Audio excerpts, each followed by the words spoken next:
So, did you guys know that back in the day, manual cars, stick shift cars, I guess in other parts of the world they call it as well, is that they used to actually be better than automatic cars. You would say you would get better gas mileage than an automatic car. And it was usually about 3 or 4 mpg, which was pretty significant. And the reason being is because it actually weighed less, right? The actual physical transmission weighed less. But this is essentially what Riot are trying to do is they're trying to save on labor, right? They're trying to create one transmission for the car. And now, cars nowadays have better automatic transmissions to where it used to be you would save better gas mileage because of the weight, but now they both weigh the same. And also, too, the computer within it actually shifts better than what it used to shift back in the day. It used to actually shift very wonky, and it would shift when you didn't want to. But now it's pretty significantly better. But the point is that manuals still have this great excitement about them. There's something about just going through the gears yourself and being able to control it precisely exactly how you want it and accelerate or change gears whenever you want it to. And so what Riot are doing is essentially they're eliminating the manuals because they want to save on labor. Now, the whole idea of how the fuck do they save on labor by making the game essentially the same for everyone, right? And this is the point that I want to make is that Riot want the pros to play the same game as the plebs. Now, why this is important is for marketing purposes, right? It's to say if you see the esport, then maybe you want to go play the game. But if the product is way different than what you saw on, stream and on Twitch and whatnot, then you're going to be like, well, what the fuck? This is like nothing what I saw. This was a whole bunch of excitement. I saw different comebacks and stuff, and, there was cool plays going on, but it wasn't like super confusing. This is exactly what Riot wants. Is they want the same versions of the game to be the same when you view it as an experience. And this is clearly a more pro play and higher echelon change of, what they want to do, what is in regards to the TP changes.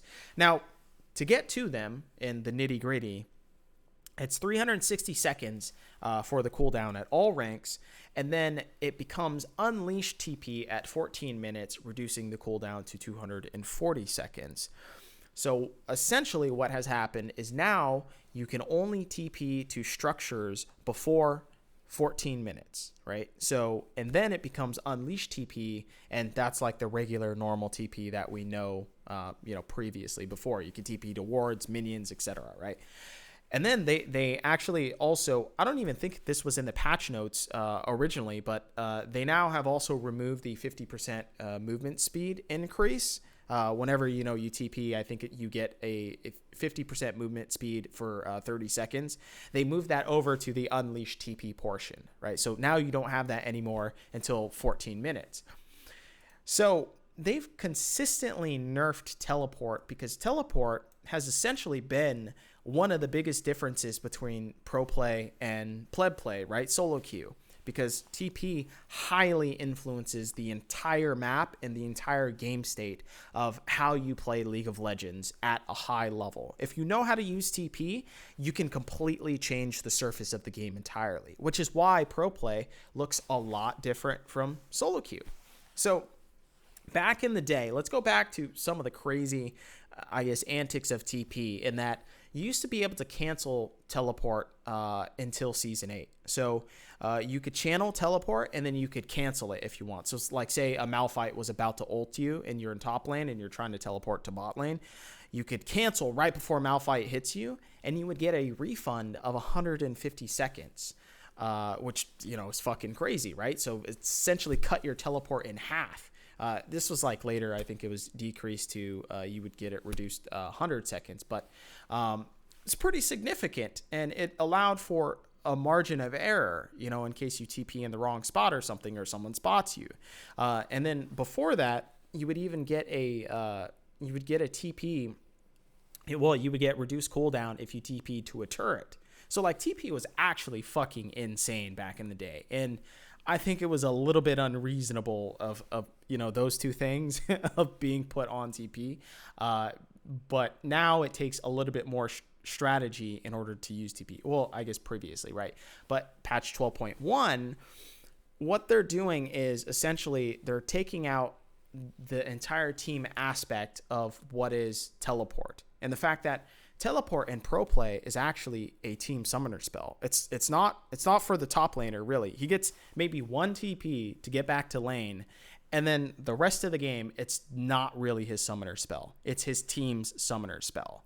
And this is pretty evident in the fact that you could see the communication, which is way more superior, right? Because they're on voice chat in pro play, and the fact that they seemingly call teleport at good specific times. They have set up wards, they have set up flanks, like they plan their TPs, they set up dives with their TP, so they clearly plan way more with their teleport versus in solo queue that almost never happens. I mean, hell, even in Challenger I don't see people using TP correctly, like at all.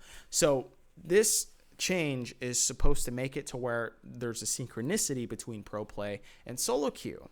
And this even is further exacerbated by the fact that I think there was an indirect nerf of TP before when they did the Elemental Drake rework in terms of the souls, and the fact that they've essentially eliminated split push because now you have to have a priority on getting soul, right? So soul is like the priority every single time.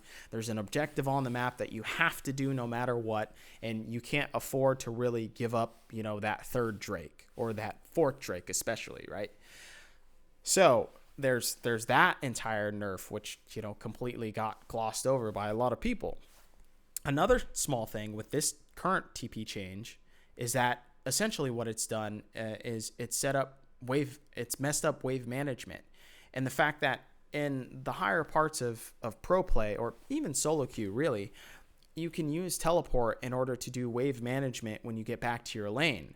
And the fact that if, one minion has a lot of aggro and maybe the enemy top laner is pushing towards you, you can teleport to that minion. It'll be invulnerable for 4 seconds, and you slow down the enemy top laner's push, right? Because that entire minion, that one minion has probably a lot of aggro.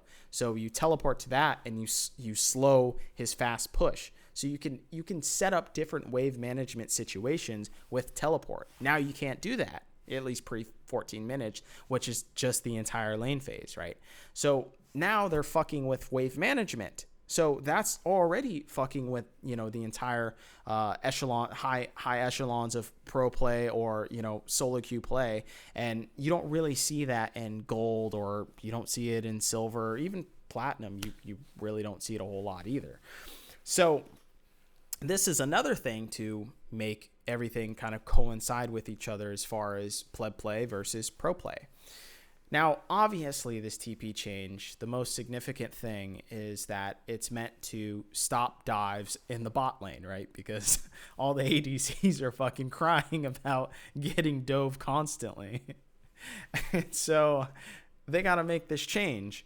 And you could say this is good in that aspect, but also, too, this prevents a lot of team planning because you don't even see that situation a whole lot in high elo play. You see it more in pro play than anything. And also, too, this is a way for you to kind of escape the top lane and get away back into the game. Because if you're getting smashed top lane, then you could just call for your jungler to make a rotation bot and then to dive bot, and then you teleport bot onto that minion. Allow it to take the turret aggro until you guys can kind of set up, and then you could hit hard on that. And then the enemy top laner has to decide on if he wants to commit that TP or not. So this essentially is preventing the top laner to do an aggressive bot lane TP play because he can't TP to minions anymore. He has to TP to turrets. So what this is going to do is it's going to prevent dives, even jungler dives. It's going to prevent jungler dives of, a 3v2 situation. And the fact that, well, your top laner can't teleport onto a dive, but the enemy top laner can, right? Because that's right next to his turret. So, obviously. So this essentially extends the entire lane phase of every lane too, because, sometimes mid laners also take TP. So all in all, Riot has, I guess, not even slowly, they've swiftly gone towards making the pro play experience look similar to solo queue. This happened with jungle timers back in, I think it was season 4, I want to say. They've done it with the ward changes and the fact that they've limited the amount of wards a single player can place on the map. They took out Sightstone because it looked like a completely different game from pro play to solo queue play, right? Because you could see a lot more shit on the map and no one bought wards, and especially in low elo. You had the lane swap meta, if you remember, if you're old school back in the day. This was like season 6, I think, to where the bot laners would swap top and the top laners would swap bot. Now you can't do that because there's tower protection on the bot lane turrets, I think, until I want to say 6 minutes or 8 minutes. You have mythics to where now the item system is very easy for you to figure out. You only have a couple choices. The items kind of guide you in the direction, which I'm not saying it's an entirely bad thing. I actually think it's pretty good change. You have turret plating, which essentially artificially increased the lane phase because now turrets are stronger, or rather they're more resistant. You have shutdown gold, aka comeback gold, right? To where if a person gets too many kills or whatever, then they have a bounty on their head of 450 gold. You have objective bounties, aka another way to get comeback gold, in the fact that if your team is far behind, if you take a turret or if you steal a Drake or something, you get additional gold for that. So all in all, what Riot are trying to do is they're trying to make both versions of the game look the same, because that is better marketing for them. Because essentially what we know is the esports arm of Riot Games is trying to be this marketing tool. They're still trying to monetize it, of course, with all the sponsors and stuff, but they're trying to make it look as similar as possible. And with this TP change, that's what they're trying to do. But once again, as I said with the car analogy, as far as manuals or, stick shift cars, and the fact that they're dying as well too, it's the fact that they're taking out the skill expression out of the game. They're taking out the passion for driving, right, as I like to call it, and the fact that you're rewarded if you can drive a manual or a stick shift very well. You're rewarded for, heel and towing and rev matching perfectly when you downshift.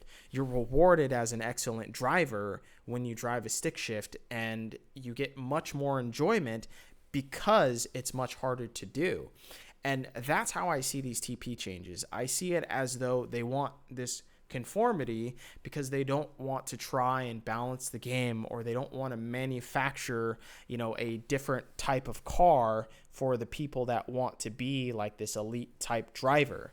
And that's what I find the problem with Riot Games, and the fact that essentially they're dumbing down the ability for skill expression. And I think ultimately that's very bad, because now what essentially they're trying to do, and you could even see this with their consistency of keeping the world's format, is they want the potential for upsets, right? They want this artificial excitement, right?